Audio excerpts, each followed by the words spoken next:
Captain Jake Morrison stood at the bridge window and watched Earth become smaller and smaller. The blue planet that had been home to humans for millions of years was now just a tiny dot in the black space. This was the last time any human would see their homeworld from a spaceship leaving forever. The year was 2387 and humanity had finally decided they had enough of being treated badly by the aliens in the galaxy. For 300 years humans had worked hard to help other species across the stars. They had stopped wars between alien races, helped sick aliens get better with human medicine, and solved problems that no other species could figure out. But what did humans get in return for all this help? They got treated like servants, like their lives did not matter, like they were only useful when aliens needed something fixed. The final moment that made humans decide to leave happened at the Kepler star system. The Galactic Council had to choose between saving human colonies or saving alien worlds from a terrible space disaster. Without even thinking twice, the Council chose to let human colonies be destroyed. They called the deaths of millions of humans acceptable losses. Admiral Kate Sullivan had been so angry that she gave the Council one last chance. Treat humans as equals or lose them forever. The alien leaders on the Galactic Council just laughed at her. They thought humans were being dramatic and would never really leave. After all, where would humans go in the big empty galaxy? The Council voted to kick humanity out of galactic civilization completely. They thought this would teach humans a lesson about knowing their place. Now the last human ships were flying away from everything they had, built in alien space. Behind them they left hospitals that had saved billions of alien lives. They left peace treaties that had stopped wars for decades. They left engineering projects that kept entire worlds running smoothly. They left trade agreements that had made many species rich and happy. Dr. Lisa Hayes walked up to Captain Morrison as he stared out at the stars. She was the ship's expert on alien biology and had spent her whole life studying different species. "The sensors show no alien ships following us," she said quietly. "They really think they can manage everything without our help." Morrison nodded his head slowly. "Let them try to handle their problems alone. We will be watching from the empty regions beyond the galaxy edge. Something tells me they will want us back very soon." The human fleet was huge. Thousands of ships carried 40 billion humans away from the only civilization they had ever known. These ships held families, scientists, engineers, doctors, teachers, farmers, and soldiers.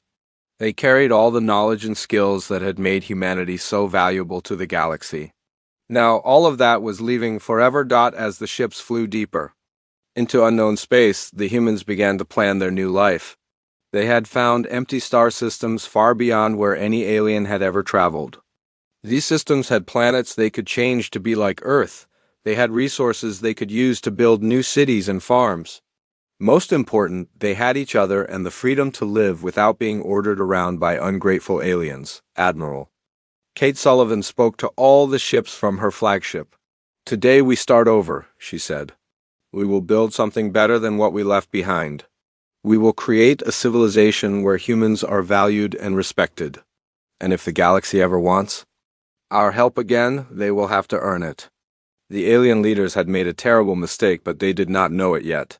They thought losing humans would be like losing any other species that had left the galaxy before. But humans were different. They were the ones who solved the hard problems. They were the ones who found ways to make enemies become friends. They were the ones who could fix things that seemed impossible to repair. For now, the galaxy seemed peaceful and normal. The alien species went back to their daily lives thinking nothing had really changed. Trade continued between worlds. Ships traveled the space lanes. The Galactic Council met to discuss small problems.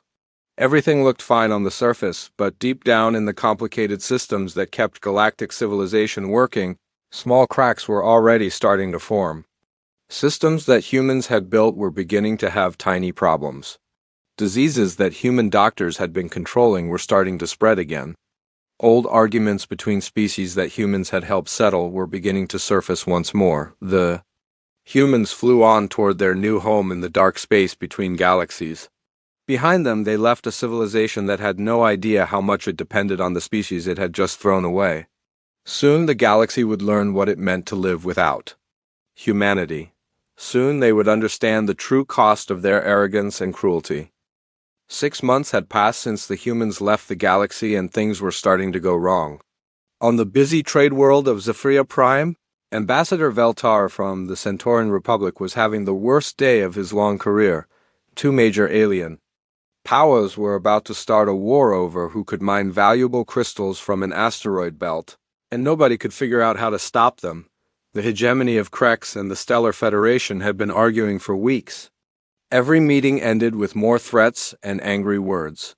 In the old days, human diplomats would have found a way to make both sides happy.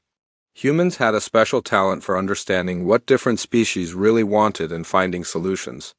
That gave everyone something good, but now there were no humans to call for help. The alien diplomats tried their best, but they could not think the way humans did. The Krex were proud warriors who saw everything as a battle to win. The Federation were cold, logical thinkers who only cared about profits. Neither side could understand why the other acted the way they did. Captain Rick Carter watched all of this happen from his secret monitoring station called Deep Watch. His job was to spy on the galaxy and report what was happening to the human leaders hiding in distant space. He had been tracking 17 different fights that had started since humanity left. They only lasted 6 months before everything began falling apart, he told Admiral Sullivan over the long-range communicator. I thought it would take them at least a year. The problems were getting worse everywhere Carter looked. On the medical research station Hippocrates 7, Dr. Amy Foster was watching a terrible disease spread through 3-star systems. For hundreds of years, human doctors had been keeping dozens of alien species healthy with special medicines and treatments. Human medical knowledge was so advanced that many alien diseases had been wiped out completely, but without human doctors to make new medicines and treatments, old diseases were coming back stronger than ever. The aliens had copies of human medical books and computer files, but they could not understand how human medicine really worked. Human doctors did not just follow rules from books. They used intuition and creativity to solve new problems that had never been seen before. Dr. Foster watched the casualty reports pile up on her desk. Millions of aliens were dying from diseases that any human doctor could have cured easily. The alien doctors were trying their best, but they were trained to follow procedures, not to think of new solutions when the old ones did not work. The most obvious problems were happening in the territories that humans used to control. All across former human space, the advanced machines and computers that humans had built were starting to break down. The aliens had instruction manuals and repair guides, but they could not figure out how to actually fix anything. Human engineering was different from alien engineering. Where alien builders made things simple and logical, humans made things complex but flexible. Human machines could adapt to new situations and solve problems by themselves. But when these machines broke, they needed someone who understood human thinking to repair them. On the industrial world of New Titan, Chief Engineer Paul Mitchell was getting desperate messages from dozens of planets. Fusion power plants were shutting down. Terraforming systems that changed dead planets into living worlds were failing. Water treatment plants were producing poison instead of clean water. Life support systems on space stations were breaking down. The aliens had all the technical drawings and computer programs, but they could not make sense of how everything worked together. Human engineering looked chaotic and random to alien minds, but it was actually very carefully designed. Every part connected to every other part in ways that only humans could understand. The worst incident happened when Sigma Station almost exploded and destroyed an entire star system. The massive space city was home to 50 million aliens from 12 different species. It was built using human architectural principles that seemed to make no sense to alien engineers. When critical systems started failing, the alien repair crews could not figure out how to stop the cascade of breakdowns. Only luck prevented the station's fusion core from exploding. Emergency teams managed to evacuate most of the population. Before the habitat's artificial gravity failed and the structure began tearing itself apart, the aliens watched in horror as the greatest engineering achievement in their sector crumbled because they could not understand human design philosophy. The Galactic Council was meeting more and more often to discuss the growing crisis. Every week brought news of new disasters and problems. Wars were starting, diseases were spreading, and technology was failing all across the galaxy. But the council members were too proud to admit they had made a mistake by forcing humanity to leave. Some of the smaller alien species were secretly trying to contact the humans. They sent messages into the empty space beyond the galaxy, begging for help and offering to pay any price for human assistance. But the humans had vanished completely, leaving no clue about where they had gone or how to reach them. The galaxy was learning a hard lesson about taking things for granted. For centuries, aliens had gotten used to having humans around to solve their problems. When machines broke, they called human engineers. When species started fighting, they asked human diplomats to make peace. When people got sick, they went to human doctors for treatment. Now all of that was gone, and the aliens were discovering just how much they had depended on human knowledge and skills. The galaxy was slowly falling apart, and there was nobody left who knew how to put it back together. 1 full year had passed since humanity left the galaxy, and now everything was on fire. The Great Trade War had exploded across 5 star systems as major alien powers fought over territories that humans used to manage peacefully. Refugee ships, filled with homeless aliens, drifted through space because nobody knew how to help them find new homes without human refugee organizations to coordinate the effort. Commander Beth Rodriguez sat in her secret monitoring station called Silent Sentinel and watched alien fleets destroy each other over the Kepler system. The irony made her sick to her stomach. This was the exact same star system where human colonies had been sacrificed as acceptable losses just 18 months earlier. Now aliens were killing millions of each other, fighting over the same space. The Andromedans and the Tau Coalition were locked in a brutal war that was consuming entire planets. Their massive battleships fired weapons that could crack worlds in half. Space stations that had taken decades to build were being vaporized in seconds. The beautiful nebula gardens that had been tourist attractions were now graveyards filled with destroyed ships and floating debris. The Galactic Council was meeting in emergency session every single day, but they could not agree on anything. Every species blamed every other species for the chaos. The logical Volari tried to solve problems with pure mathematics and computer calculations, but real life was messier than their equations could handle. The empathic Delphinians could feel everyone's pain and suffering so strongly that they collapsed into emotional breakdowns and could not function. The militaristic Corvan believed that every problem could be solved by conquest and force. When trade disputes arose, they sent warships instead of negotiators. When colonies needed supplies, the Corvan took what they wanted from weaker species. Their solution to the refugee crisis was to simply not allow refugees into their territory. Dr. Amy Foster was getting reports from across the galaxy about medical disasters that grew worse every day.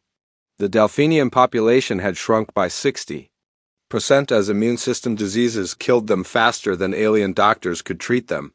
The Andromedans were facing complete extinction because their reproductive systems were failing without human fertility treatments on the water world of Aquatica, where humans had once carefully balanced the ecosystem between 3 competing species. Environmental collapse was killing millions of sea creatures every day. The delicate chemical balance of the oceans was falling apart without human environmental engineers to maintain it.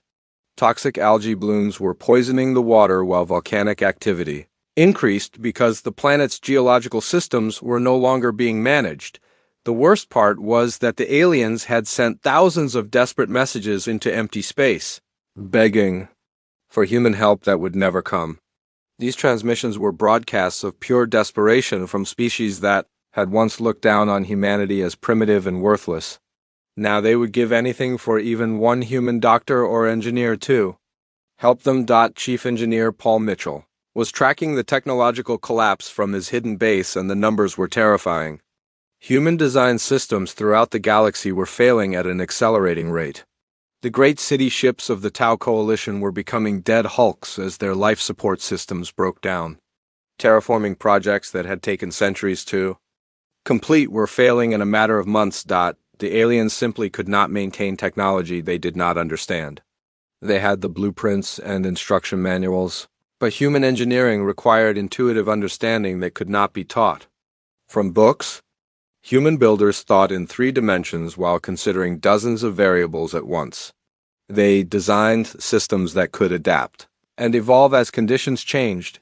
Alien engineers were trained to follow precise rules and procedures. When something broke, they looked up the repair instructions and followed them exactly. But human technology was alive in a way that alien minds could not grasp. It required creativity and improvisation to keep working properly on the mining world of Titan. 7. The atmospheric processors that kept the air breathable were producing toxic gases instead of oxygen. The alien repair teams had followed every procedure in the human maintenance manuals, but they could not understand why their repairs were making things worse instead of better. The economic collapse was just as devastating as the technological failures. Human economists had created trade networks that allowed hundreds of species to prosper together. These systems required constant adjustment and fine-tuning as markets shifted and new opportunities emerged. Without human financial experts to manage the complexity, the galactic economy was falling apart. Currency values were swinging wildly as panic spread through the markets. Trade routes that had operated smoothly for centuries were being abandoned. As shipping companies went bankrupt, entire worlds that depended on interstellar commerce were facing starvation as supply chains broke down. The search for humanity had become the galaxy's top priority, but every expedition returned empty-handed. Fleet Admiral Zorkith led the largest exploration force in galactic history, but the humans had vanished without a trace. The aliens searched every star system within 1,000 light-years of their former territory and found nothing. What the aliens did not know was that humanity was actively hiding from them. Captain Steve Walsh commanded the stealth ship Shadowhawk, one of dozens of vessels that were leading alien search parties on wild chases through empty space. Using advanced cloaking technology and carefully planted false clues, the humans made sure that every alien expedition found only disappointment. The psychological impact on alien populations was becoming severe. Many species that had taken human services for granted were now facing problems they had no idea how to solve. Depression and anxiety were spreading as aliens realized how helpless they were without human support. The galaxy was learning that humanity had not just been another member species. They had been the glue that held galactic civilization together.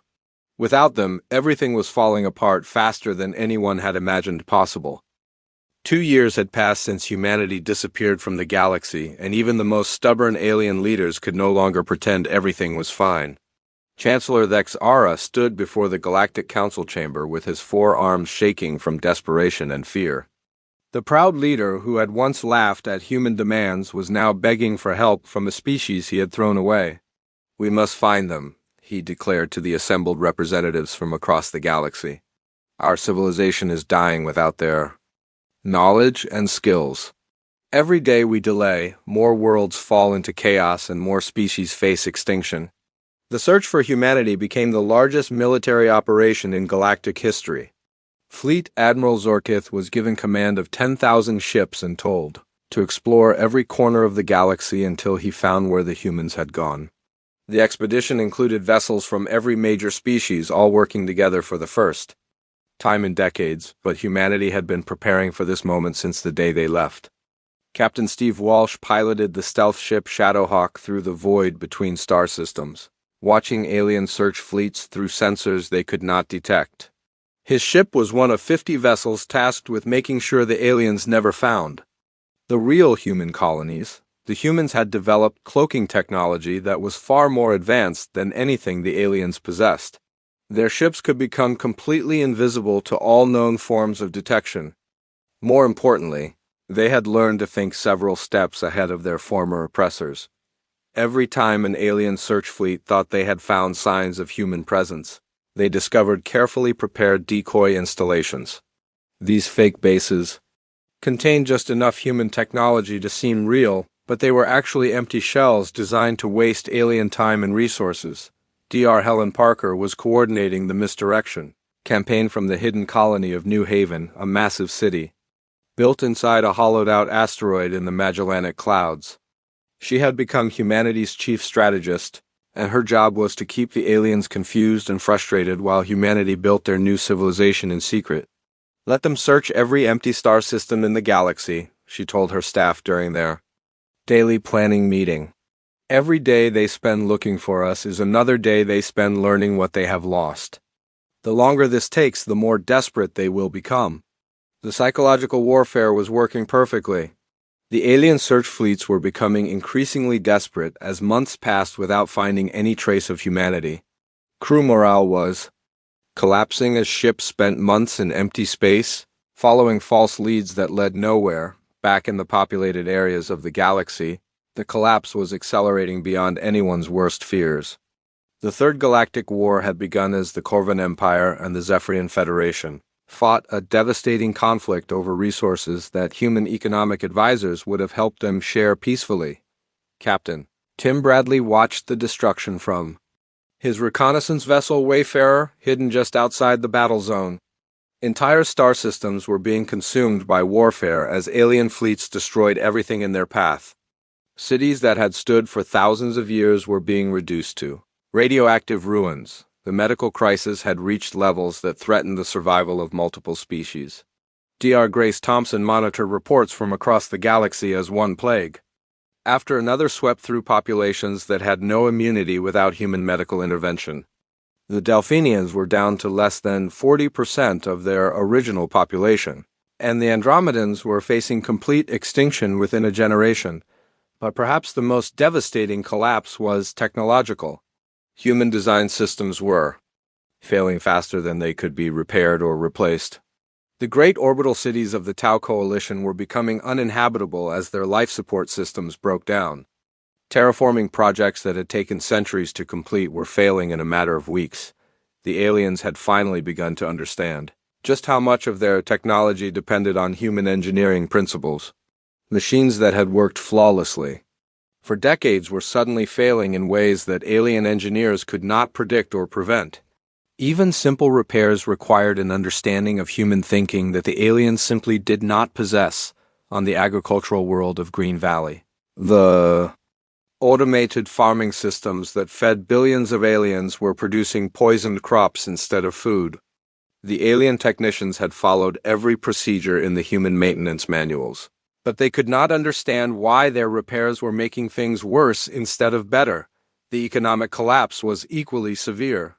Without human economists to manage the complex trade networks, the galactic economy had fragmented into hundreds of smaller markets that could not work together efficiently. Currency values were unstable, supply chains were broken, and entire industries were shutting down. Some of the smaller alien species had begun sending secret diplomatic missions to the edge of the galaxy, hoping to make contact with humanity on their own.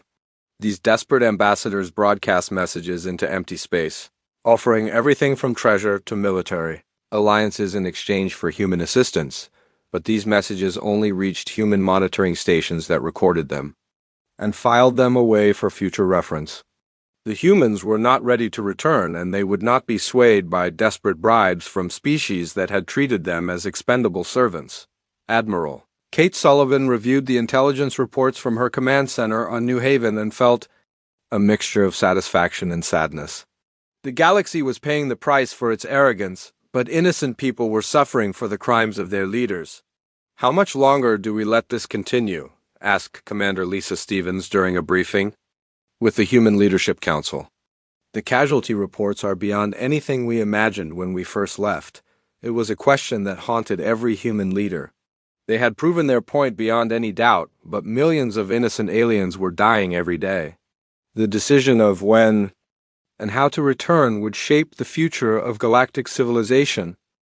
3 years had passed since humanity left the galaxy, and galactic civilization was on the edge of complete collapse. The Third Galactic War was consuming entire sectors as species that had once lived in peace tore each other apart in desperate struggles for survival. Without human peacekeepers to stop conflicts before they exploded into violence, every small disagreement had become a war that threatened to destroy everyone involved. Captain Tim Bradley stood on the bridge of his reconnaissance vessel Wayfinder and watched alien fleets destroy each other in the ruins of what had once been the most prosperous trade hub in the galaxy. The Corvan Empire and the Zephyrian Federation were locked in a death struggle over the asteroid mines that had once been managed by human administrators who made sure everyone got a fair share. Now those same asteroids were floating battlefields, where millions of aliens died fighting over resources that could have easily supported both civilizations.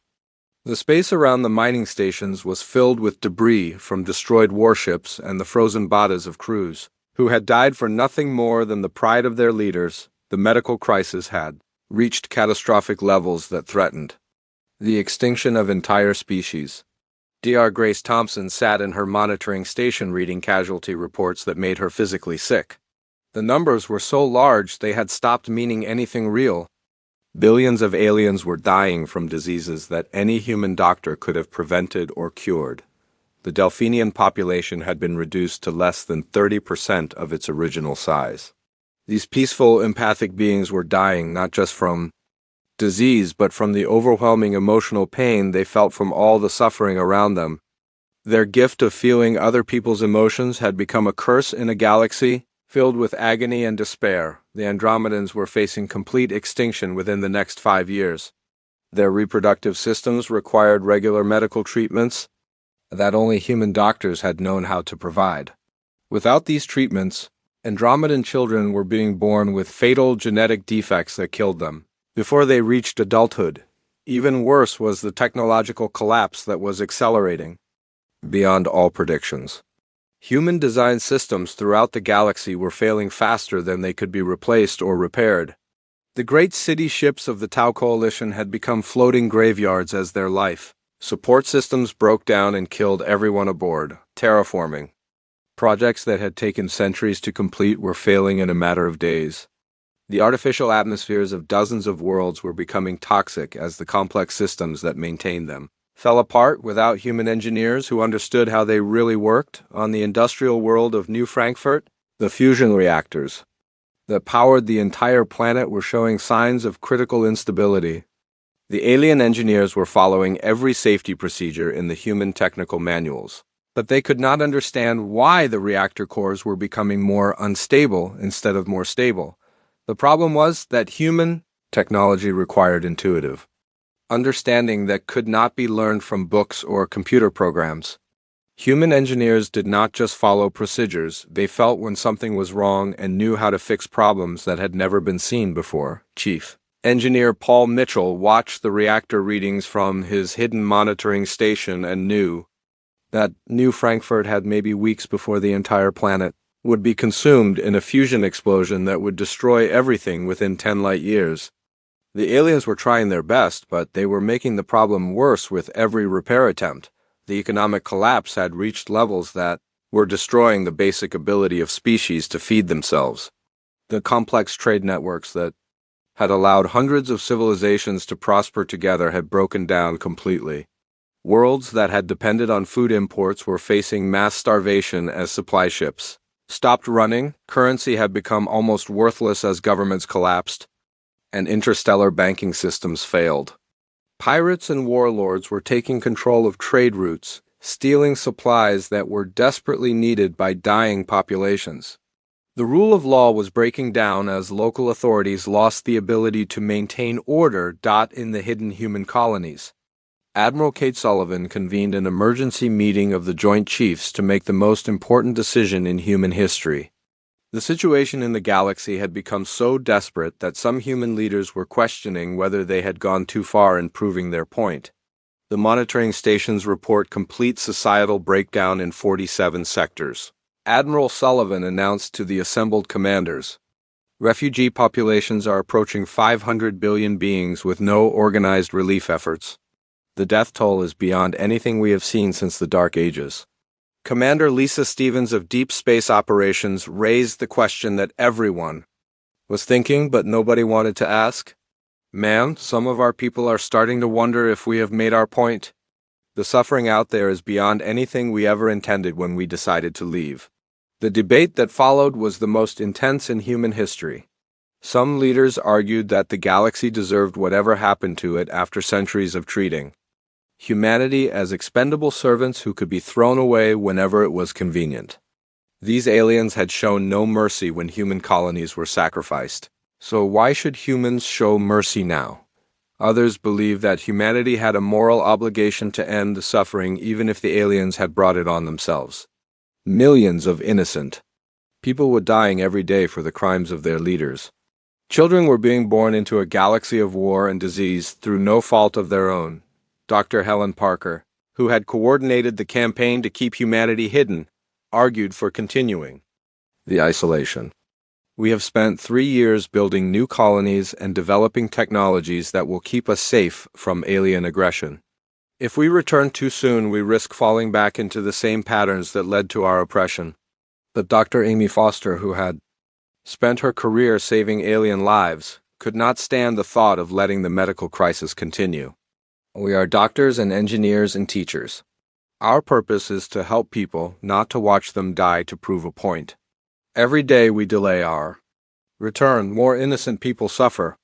The vote was closer than anyone expected. The decision to break humanity's silence and make contact with the galaxy passed by only 3 votes out of the 50-member Leadership Council. But the decision came with strict conditions that would ensure humanity never again became the galaxy's servants. Admiral Sullivan began composing the message that would change galactic history. After 3 years of silence, humanity was finally ready to speak again.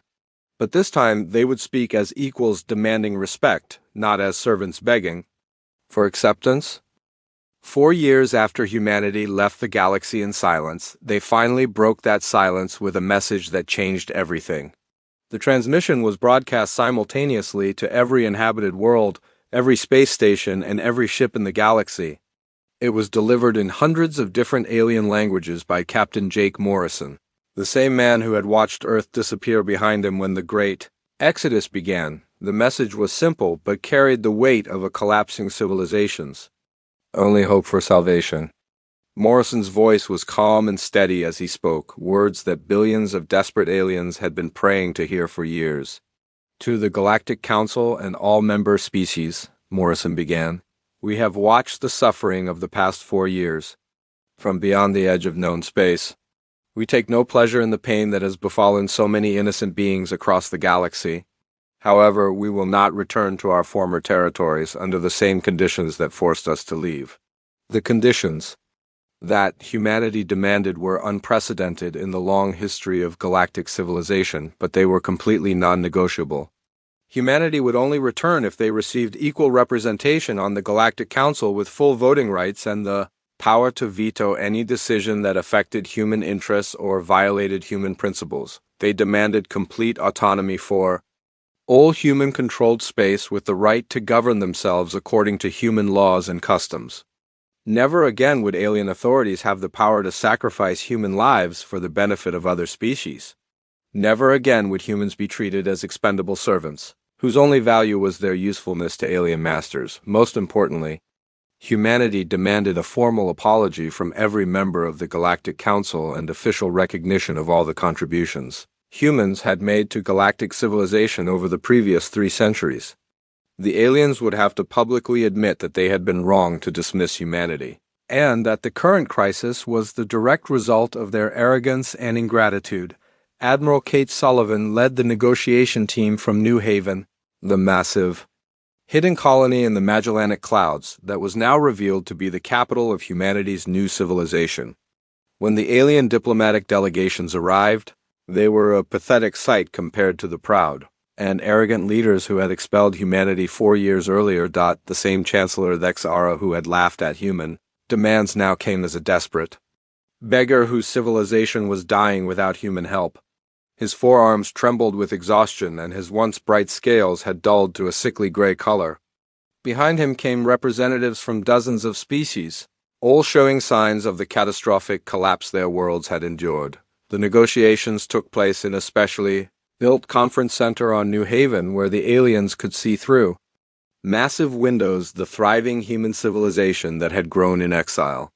Cities stretched across the surface of artificial worlds while massive ships moved between star systems that humanity had claimed and developed during their absence. Dr. Amy Foster was part of the first wave of human relief workers who returned to the galaxy once the preliminary agreements were signed. What she found was barely recognizable as the advanced civilization she had left behind. Worlds that had once been garden paradises were now poisoned wastelands where survivors struggled to find clean water and breathable air. The proud Andromedans, who had once considered humans to be an inferior species, now lined up for hours to receive basic medical treatment from human doctors. Their mighty cities had become refugee camps where desperate families lived in the ruins of buildings they could no longer maintain or repair. The logical Volari had been forced to admit that pure logic was not enough to solve problems that required emotional intelligence and creative thinking. Their perfectly ordered society had collapsed into chaos when they could not adapt to changing conditions that required flexibility rather than rigid adherence to rules. The militaristic Corvin had learned that not every problem could be solved with threats and violence. Their aggressive approach to diplomacy had started more wars than it had prevented, and now their empire was fragmenting as conquered species rebelled against their harsh rule. The rehabilitation process took decades of careful work by human experts, who had to rebuild almost everything from scratch. Human doctors worked around the clock to develop new treatments for diseases that had evolved and spread during the 4 years of medical collapse. Human engineers studied the wreckage of failed technology and slowly restored the complex systems that kept entire worlds functioning. Human diplomats patiently mediated between species that had been fighting bloody wars for years, helping them remember how to solve conflicts through negotiation rather than violence. Human economists rebuilt the shattered trade networks that allowed different civilizations to prosper together instead of competing for limited resources. But this time, everything was done on humanity's terms with the respect and recognition they had earned through their absence. Human colonies were autonomous zones where human law was supreme.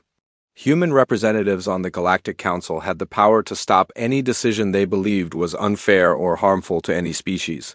Most importantly, humanity was never again treated as servants whose only purpose was to solve other people's problems.